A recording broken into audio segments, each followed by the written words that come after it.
Hello and welcome to Skeptic Hangout with me and Mr. Gill, that side to me.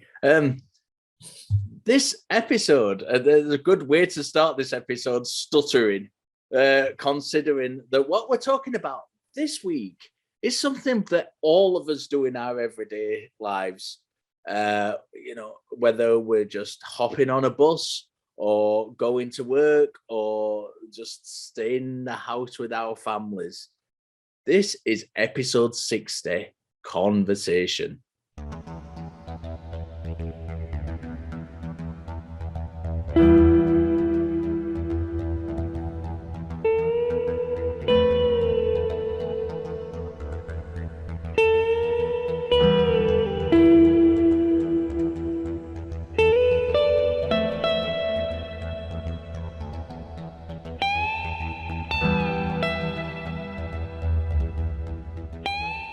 I have to say, I'm a big fan of a conversation with an old lady on the bus, although I know that conversations on the bus are not necessarily everybody's cup of tea. I have some of the best conversations when I take my children on a bus because my youngest is 3, so he's always dead cute and doing something really brilliant that old ladies just love. And I have some really, really lovely conversations with old ladies on the bus because of the things my children are doing. So. This is something I've not experienced for a long time because I haven't caught a bus in a long time. As I work in different offices around the kind of our region, so I tend to drive because some of these places are miles and miles away.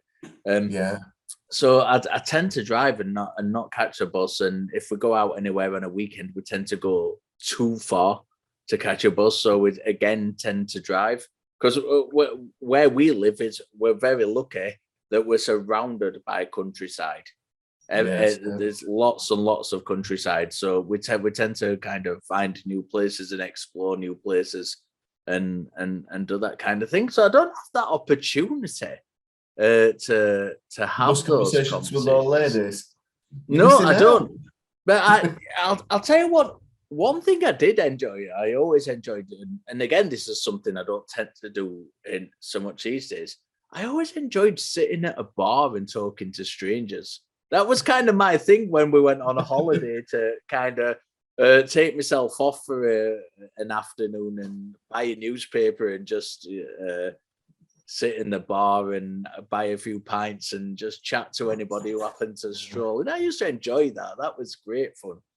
I think that sort of level of conversation where it's with people you don't know and it's kind of unexpected and all that just take a certain level of sort of social bravery, doesn't it? It's not like some people would shy away from situations where that might even have the possibility of occurring just because anxiety would ensue. I know like me and Mrs. Gill have very different levels of sort of, I don't know what levels of.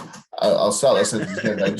So I'm always very much up for a fun conversation with a stranger in the least creepy way I can say that. Whereas, I know Mrs. Gill certainly doesn't welcome those sorts of opportunities if she, it's not her natural place of being. And I don't know if that stems from obviously my job. I have to just talk at children all day. Or if it's from something else, I don't know. But yeah, it's interesting because that's obviously with strangers, but with me or with family or friends or whatever, she's completely at home in those conversations.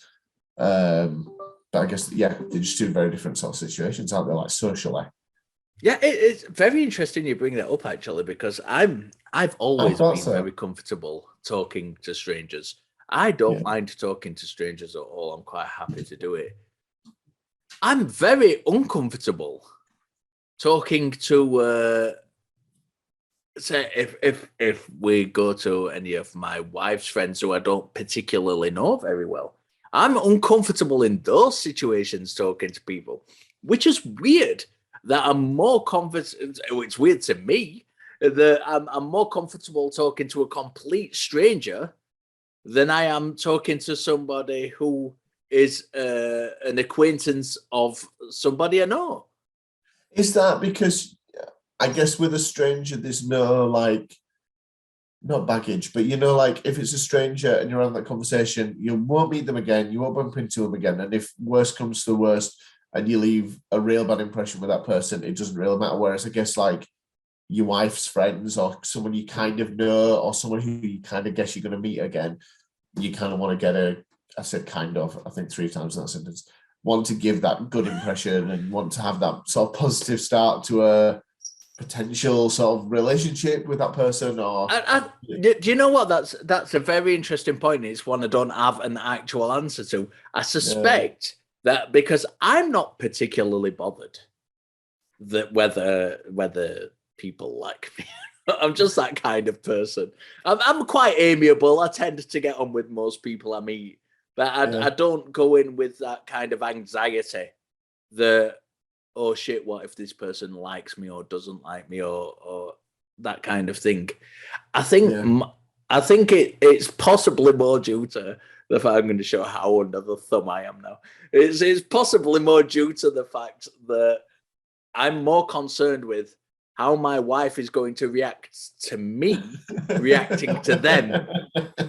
So I don't want to be kind of in the situation where we get home and she's saying, "Oh my God, you really embarrassed me there. You know, why did you say that?" So this is not a situation where you're under the thumb. It's a situation of you being really respectful of the fact that your actions have implications for other people. That's a very diplomatic way of putting it, Mr. Gill. There we go.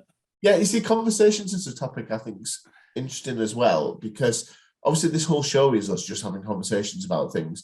And obviously our conversations here are very, I mean, they're not structured in terms of, we don't have bullet points that we're going down in a list or anything, but, you know, we are here to talk for a very specific amount of time about a specific subject with specific sort of people. Whereas conversations sometimes fall in that category, but a lot of the time don't even have a point or purpose. You know, me and my wife or me and my mates or people I work with or whatever, sometimes we're just talking because it's just a tool to connect socially rather than actually there being a purpose behind what we're talking about, or, you know, there's not some sort of grand point that we're investigating. It's just kind of a tool of social interaction as opposed to a tool of any sort of actual, do you know what I mean? Yeah, and that's actually really an interesting point to bring up, because you said that about a lot of things I've said, and I'm feeling really pleased with myself. No, it is, because the thing is, this is an interesting episode because already it's gone in a direction I didn't expect it to go in, because I thought I have lots of conversations on kind of a professional level, if you like, where I'm talking to people about religion, or I'm talking to people about philosophy or ethics and that kind of thing. But you know, this isn't where that's going, and I expected it to go in that direction. We'll definitely go there. My best friend is a girl. She's a lesbian lady. She's literally like my sister. You know, I call her my sister. She calls me her brother. You know, she's getting married in a couple of years. I'm going to be her best man. We're literally like that, you know. For the benefit of the listeners, I'm crossing my fingers just to show how close we are. You know, we to the point where we will literally we'll go somewhere and we're wearing the same clothes. You know, I mean, me and my best friend are that in tune with each other that we'll just like, we will wear the same clothes without planning it first. And the reason I'm bringing her up is that we can comfortably sit for hours in each other's company without speaking, without having a conversation. And I think that's a very important aspect to talking about conversations. It's the fact that sometimes let's just pluck a random event out of the air that you might be in a taxi going somewhere, and you feel the need to, or some people feel the need to kind of induce a conversation so there isn't an awkward silence. And so what do you think about that? Silence. I love an awkward silence. My favorite awkward silence is the awkward silence when you enter a lift where there's other people there. That's my favorite awkward silence. And there's no reason for those awkward silences to be awkward. Like, there's no reason for me to speak to other people when I'm in a lift just because there are other people there. But I often, the glorious are some of those awkward silences. I'm all about the awkward silence. And it is funny that I was speaking to you earlier about the fact that we've been having car issues recently, and so we've taken a few taxis when the weather's been shocking. And sometimes very, very easily, me and the taxi driver, it's like we've known each other for years and we've been like talking all day and we're like best mates by the end of the taxi journey. And then other times it is that whole thing of like, I get in the taxi, I pay whoever's driving, and then I get out of the taxi. But to me, like lots of the silences, it's like, I don't owe the taxi driver a conversation. He doesn't owe me a conversation. If it happens, it happens. And I don't think there's any pressure either way, in those sorts of situations. But I know that sort of, I think is it like talking is like such a fundamental part of like being a human. And obviously I'm not saying that in an ableist way, because I know there are people who have physical issues with speech, for example, or people communicating, but like that communication and conversation is such a fundamental part of us that I think people do feel that urge to fill those silences sometimes, and I don't think it's always needed, but it can be fun to play with, like in lifts.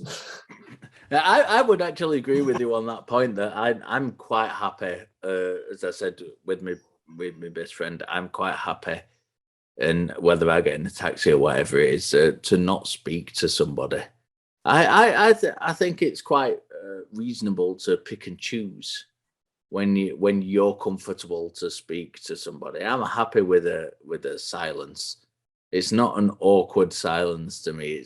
I'm just happy with silence. But I'm equally happily talking to people if I feel the need to talk to them. And I think either or is perfectly fine. Certainly. I think let's talk then about like some of those more specific sort of religious / philosophical / ethical conversations. Because obviously both of us partake, you certainly in a more hardcore way than me, partake in conversations with strangers on the internet about some of these big issues, or if it's people in real life or what have you. And I think one thing about that, I think the online aspect, I think is really interesting because we communicate differently online. So if we're on a Facebook page and we're having a conversation about, I don't know, slavery in the Bible, because that's always fun. The way those conversations work is very, very different to if you were sat across a table from someone or on a park bench or on your settee at home. Because there is that sort of distance between you. So like online conversations, especially to do with sort of things in the sort of realm that our show exists within, are very different. I think people often approach them in ways that they just absolutely wouldn't if the person was sat in front of them. You have people, I mean, you've got loads of experience of this. I mean, you know exactly what I'm talking about. Yeah, and I don't actually know whether I'd necessarily agree with you either. From my personal perspective, I don't feel that there are certainly differences in approaches.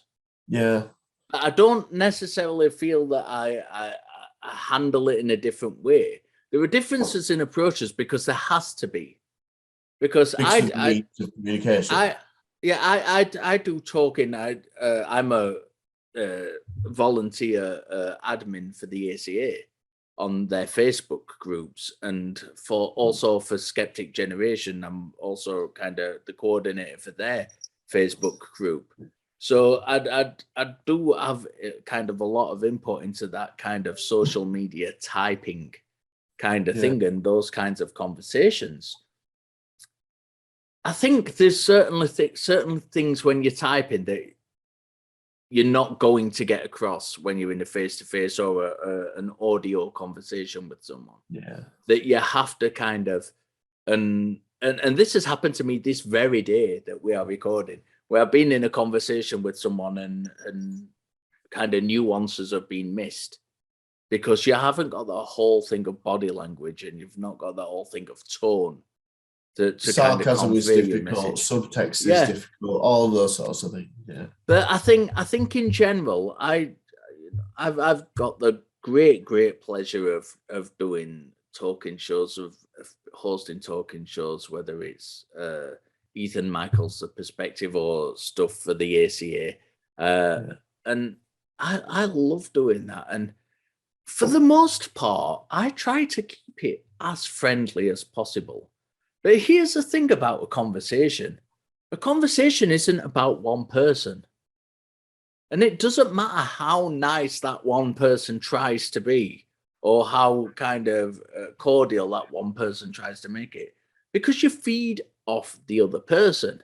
Yeah. And I've done talking shows where people have called in and we've had, we've completely disagreed, but we've had beautiful conversations where they've just been really nice and Yeah. and friendly and amicable, and the person wants to call back. And I've also had conversations where it's got to, even before the conversation has started, because I know the history of some of these people, because Mhm. they for the benefit of our listeners, some of these people kind of do the rounds on these call-in shows, so you kind of get to know some of them. Yeah.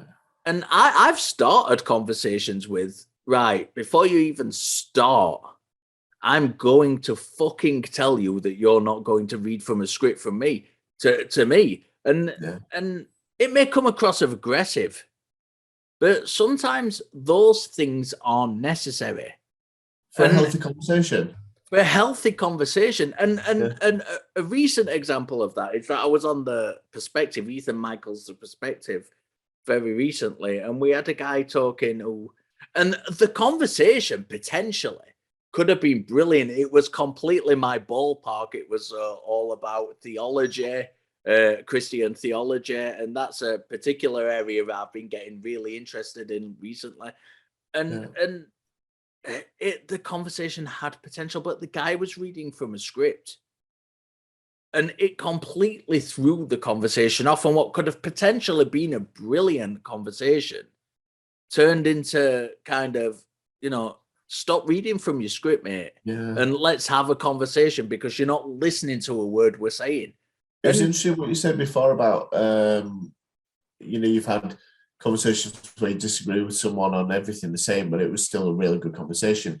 My brother-in-law is a Christian, and he, like, 99% of the time, religion is not a topic that we're discussing because there's family events or there's this and that, like it's not the main topic of our conversation. But we've had a few conversations where the base of that conversation has been Christianity, and we've disagreed on basically everything we're saying. And I guess like some of the purpose behind a lot of the things I was wanting to say was to try and sort of, I guess, help him to understand my changing viewpoints on a lot of the things that he was saying and where I'm coming from, to sort of explain that a bit more. But certainly at no point was that conversation me trying to persuade him to come around to my way of thinking about things, and certainly his side, at least from my perspective, from when he was talking, it wasn't to try and persuade. It was just a really open, interesting conversation on both our parts. It was not heated. It was just interesting and eye-opening, and yeah, like that word healthy. It was just a really healthy conversation. It was just really good, and it was also something where, again, yeah, we disagreed on nearly every single thing that was said in that conversation, but we still then continued to have a really good, positive relationship with each other. that's the way I personally try and approach every conversation, with the kind of thing that I've got no animosity towards any of the people I talk to, whether I agree with them or disagree with them. And Yeah. I want a nice conversation, and I try and approach the conversation as though it's going to be a nice conversation. And I'm what's called a cradle atheist, someone who was never religious. I was born and brought up in an atheist household. and I've never had that religion thing. But my wife's religious; she's a Christian. One of my oldest, my oldest friend and one of my best friends is a Muslim. He was the best man at my wedding, and I do have these conversations. I've got friends who are nuns. I've got friends who are Buddhist monks. I was literally at work one morning and I got a phone call from a Buddhist monastery, and it was one of the monks asking me something. So I do have this wide circle of friends. So I don't go into these conversations with an animosity, trying Because to your list of prove a friends point. would be reducing every conversation you had, wouldn't they? You wouldn't have this big list of friends with whom you have very Exactly, positive yeah. relationships with them, by the end of them, would you? I don't feel the need to try and push a point or to push an agenda or to push. To me, it's all about the interest and the kindness and and like I said, this doesn't always work, but it depends on who you're talking to.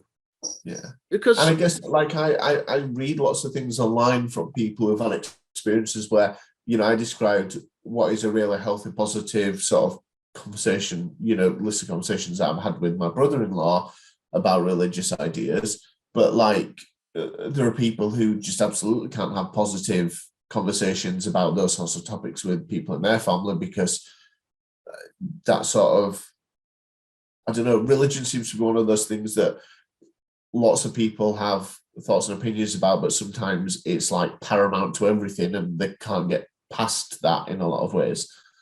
Does that make sense? So there are people who have conversations with their family members about maybe I'm deconverting or maybe I'm, having doubts about this or what have you. But it's like on the other side, it's too big a thing to just sort of agree to disagree and have a nice conversation about because people care so much about it. That's very interesting. You should bring that up because agree to disagree is one of my pet hates. Yeah, I'm sure you've seen it, and I'm sure many of our listeners and viewers have seen it. They kind of the meme with the two guys stood and one's pointing to a 6 and one's pointing to a 9, and they can't agree on what number it is. I think that really annoys me because I think I'm a skeptic, and I think you can always get to a point where you can look around to see what it actually is and to try and look for evidence as to what. You don't have to agree to disagree that it's a 6 in that from case my with the 6 and the 9. 9 agree to disagree means there's no way of knowing is there, and so there's no point carrying on this conversation. But there is a way of knowing because you can look around to see if there's CCTV images, to see if there's external witnesses, to see if somebody drew it. And that's where skepticism comes in, and it's a valuable tool that you don't have to take things in this simplistic black and white way. You can, there are lots of ways of doing things. But I think that's where skepticism is really important as a tool within conversations, though. When you are looking at things with a skeptical hat on, it kind of allows, I don't know, you're kind of open to more ideas in lots of ways, or open to being convinced of things or being sort of proven wrong, which if you're not open to, especially things like being proven wrong, if you're not open to being not even proven wrong, but having things that you're saying questioned or pondered over, then conversations about anything could be much harder. There can be a lot more friction there. Me and you have, I've said things on this episode and you disagreed with them, but that was fine because we're both open to having the things we say questioned and talked about. And none of us are 5, I think, is take away from that. And it's absolutely fine to disagree with people. It's absolutely, there's nothing wrong with disagreeing with people. And I think that's something that a lot of people can learn from. And going back to skepticism, a lot of people confuse it with cynicism. And a lot of people think that you're not open-minded if you're skeptical. And that's the complete opposite. There is nothing I like more. I feel like I'm doing nothing but touting other shows on this episode. But I'm a regular host on the ACA's non-profits. There were some great guests on the non-profits who I've worked with, people of completely different backgrounds to me, and there is nothing I like more. Because on that show, unlike our show where we just come in and we just talk shit and we don't do any preparation, on that show we have the preparation, we have articles, and there's nothing I like more than looking at articles, especially if it's a subject I don't know much about, and having that opinion and having that discussion with somebody. And these aren't people who are, these are friends in a lot of cases. But I've learned so much about, transgender rights and Black rights and reparations and all these different subjects that I, as a white cis male, had no idea of. I literally came from a place of ignorance. I come from a steel town in the north of England. I've come from a complete place of ignorance. I know people, I work with people on a daily basis who are racist and sexist and homophobic. That's the nature of where I live. And I have learned so much from having this wider community and being able to sit and have a conversation. And having conversations, if you're willing to listen, and if you're willing to open yourself to listen to alternative views, I'm not saying opposing views because they might not be opposing, but alternative views which you might not be used to, or you might not be, have come from a background in, you can learn so much. You can absolutely learn so much and build your character and become a much better person from doing that. I think the key thing to what you just said was that word open, wasn't it? It might be that, you're having a conversation with someone and we've all got our own experiences of life and we all come from a specific viewpoint, which is biased towards everything we've experienced in our lives that has built us up to the person we are today. But like having that diversity of viewpoint and opinion and starting point from different people, I mean, open to think, actually, this is different for you because of this, and this, or this is completely different for me than it is for you, or, wow, I never would have thought about that aspect of this because that's completely not applicable to me and it really is for you and that's unfair, or, whatever it is, that openness to understanding people and to just sort of step back and have that distance to be like, actually, I can see the things that you're talking about, or actually, I really can't see this. Can you explain that a bit more? That openness to understanding other people is kind of the basis upon which that these conversations can be really powerful and effective. Yeah, and one thing that I find really powerful and effective in conversations is, or two things actually, is that one is that when sometimes you can be having quite a hostile conversation with someone, and you can both be getting quite irate, and and we all like to think the best of ourselves, like we're the better person, but we all sometimes get a little bit irate, and we sometimes get frustrated. About I'm not the kind of person who tends to get angry. I'm really not. I don't get angry with people unless it's with builders. Unless it's a builders, but that's a completely different story. But that's a green room story. But I tend not to get angry with people. I tend to get frustrated with them more than angry. And sometimes that's my fault for not communicating properly. Sometimes it's their fault for not listening properly. But I tend to get frustrated with people, and sometimes you can have these irate conversations that come out of that. One of the greatest things is when those irate conversations turn around, when one of the parties, whether it's you or your interlocutor, says, "Hang on a minute, let's just take a step back," and say, "Yeah, I actually agree with what you've just said," or "Actually, I may have got that wrong." And that opens the dialogue. Just that one thing can open the dialogue. And I've been in conversations where I've been, we've been like two bulls locked at the horns, and then one of us and sometimes it's me, sometimes it's my interlocutor, has said, actually, yes, I'm going to take a step back, and I either I agree with you, I understand your point now, or I apologize. I think I've got what I've just said wrong.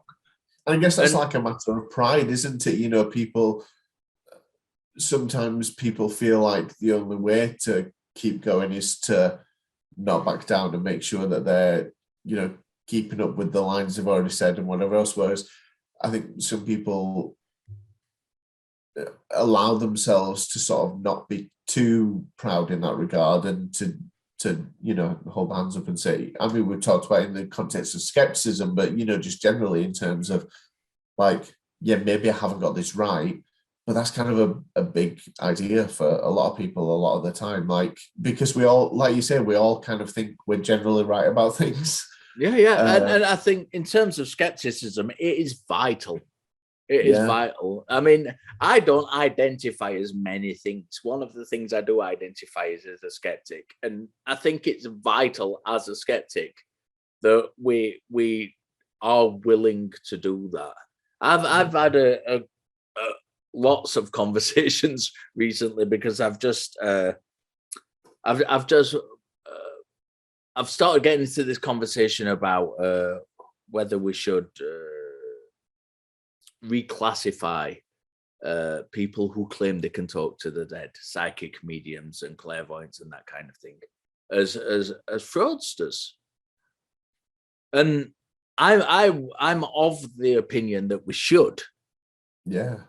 But I've also had conversations around this subject where I've redefined a lot of what I was originally saying, because people have brought, and sometimes it's been those kind of heated conversations, but people have brought good points to the table where I've thought, actually, yeah, that's a really good point, and that is something that should be incorporated into what I'm saying. And I love that. I love that, being able to change your mind. And I've had situations even from fans of this show, where people have contacted me and said, you know what, I really appreciate what you've done, because you've completely changed my mind through the conversation that we've had. And I appreciate it. And that is the best feeling. That, to me, is the single best feeling, when somebody says, I have changed my mind because of the conversation we've had. Yeah. I think a lot of what we said sort of in sort of summary, because I know we're coming towards the end of the show. Conversation is fundamental to so much of what we are as people. And obviously here, a skeptic, I mean, this whole show is just conversation after conversation after conversation. But it can be used as a tool, not just as a tool of, like, a social tool to improve relationships, or to improve relationships or what have you. But conversation can be used as a tool for learning, as a tool for sort of discovery. Conversation can be used as a tool for a myriad of things that require the same sorts of things in order to be effective. That ability to sort of compromise, the ability to be compassionate for what the other person's saying, the ability to be open to the idea that maybe you're not right all the time. And all of that feeds in with everything that we've talked about to do with skepticism, doesn't it? So all of those things that, good conversations, a lot of those are also a list of, good ways to, enact skepticism in your life too. And I think, I'm just grateful that we get to have such effective and positive conversations here, and hopefully they might be role models for people who are also trying to have similar conversations. But it's, kind of didn't really strike me as, no, I guess before we had this conversation about conversations, which is a very meta thing to say, it never struck me how vital conversations are to literally everything we do. Our whole life as humans is built on conversations. Yeah, and I think we've mentioned it a couple of times during this show, but I think one of the joys for me about doing this show, and we were talking, just to kind of let the listeners and viewers into kind of backstage secrets. We we we did have a business meeting before last week's episode, and where we kind of discussed what we wanted from the show and the future directions and things like that from it. And this does feed in, so I'm not just talking nonsense here. This does feed into what I'm saying, and I think one of the things we brought up in that, and we've mentioned it a couple of times in this show, is that we are entirely unscripted, and we literally Not we had. entirely. We have a couple of words at the beginning and a couple of words at the end. Or if you Gil, sometimes you cheat and do scripts, but that's by the by. We are entirely, as a rule, unscripted regarding the conversations. We choose the topics. We have a kind of spreadsheet. We stick the topics in. Sometimes it's the viewers who choose. Sometimes it's one of us who kind of comes up with the idea, and it's literally, for the most part, one word for the topic, like conversations. Conversations, yeah. And we'll come into it pretty much without doing any research or without any kind of background knowledge on the thing, and we will discuss. And it's amazing how during the course of the conversations that we agree, we disagree with each other, and we can remain perfectly amicable. And you don't have to be like that with just your friends. You can be like that with complete strangers, and you can be like that with people who have opposing views. You can talk about. Gil was saying in the meeting before last week's show, McGee brought up something about sports ball.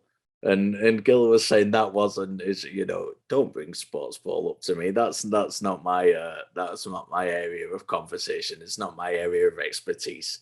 But it's good that we can, you can step into an arena that you're not used to. And it's happened plenty of times on this show where we've come in completely unprepared, and one or more of us hasn't known a thing about the conversation that we're going to talk about. That's what's been brilliant on our show, because, like, as an example, you've got loads of knowledge about Buddhism because of your personal sort of history in life, and you know tons about Buddhism, and certainly buckets more than me and McGee put together. We're just a couple of drops in the bottom of one bucket, whereas you've got a whole shelf full of buckets that are full. And like, that was a conversation where, you had so much to offer in terms of information and the sorts of stuff we were talking about, but the conversation that we had on that episode, and again, shout out to episode whatever number it was, Buddhism, go watch it. Like, we still had an incredible conversation, all three of us, because of our sort of openness to ideas and willingness to sort of question things, understand things in a different way, and see things from a different viewpoint. We, like you say, we don't know what we're going to talk about when we come on these. It might be that, before an episode we think, oh, we're talking about this, so I might probably want to talk about this bit of it or that bit of it. But I mean, how often in an episode do we say, I never thought we'd get onto that sort of a topic? I mean, you said it, Yeah. in this episode earlier on, I'd never expected we'd go in this direction. And that's absolutely, for me, the joy of these conversations. Yeah. Absolutely the joy. And I think that's a reflection of conversations that people have in real life as well. That sometimes directions can come up with that you don't expect, and you might not always agree, and that's absolutely fine. We are coming towards the end of, unfortunately, we're coming towards the end of the show.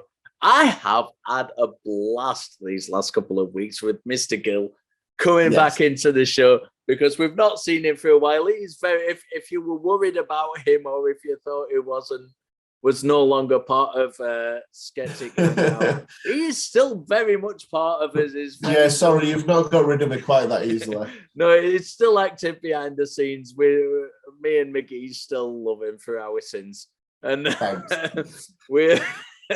You know, it's been absolutely great to have these conversations with you over the last couple of weeks. I know a really good place where people can continue having really great conversations as well, Julia. Dear, good. Would you mind sharing that with us, just in case anybody doesn't know?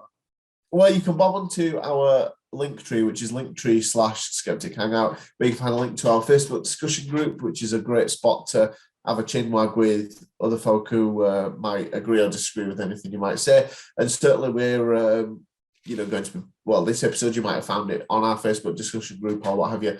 So certainly comment on here or on the YouTube page. Lots of people commenting on there. But to just have more conversations like this where we get to experience other viewpoints and other people's sorts of thoughts and opinions, it's just great. And I always really enjoy that. So certainly on the Linktree, you can also find links to us on any other platforms, visual or audio, and certainly ways to support the show as well. So check that out. Regardless of what your opinion is, regardless of what your expertise is or your opinion in a particular subject, be open to having a conversation, because it will not hurt you. And I have literally known people who have been happy that people's voices have been shut down. Yeah. And I don't think that's a good thing. You know, let people's voices be heard and let people have the say, because if it's a ridiculous opinion, it's going to be shot down. Yeah. Don't think that somebody coming out with some kind of fucking weird ass view that transsexual people are wrong or black people are wrong or gay people are wrong is kind of, oh, you shouldn't give them a voice because they might garner support. They're not going to garner support. They sound like fucking idiots. Yeah. And let them speak, because I will speak out against them. Gil will speak out against them, and you have your voice and you can speak out against them. Let them have the voice. The best way to deal with prejudice is to attack it head on, not to try and drive it underground, because if you drive it underground, well, all it will do is it'll fester and it will grow, and they will think that they're being oppressed and that they have a right. You know, make them look like idiots, because that's exactly what they are. My final thought is just that I want people to enjoy awkward silences in taxis and in Lyft, because they're glorious and should be enjoyed. So on that note, on the awkward silence note, keep questioning, interrogate your beliefs, and stay skeptical. We will see you all next week. We will indeed. See you later. Bye-bye. Bye.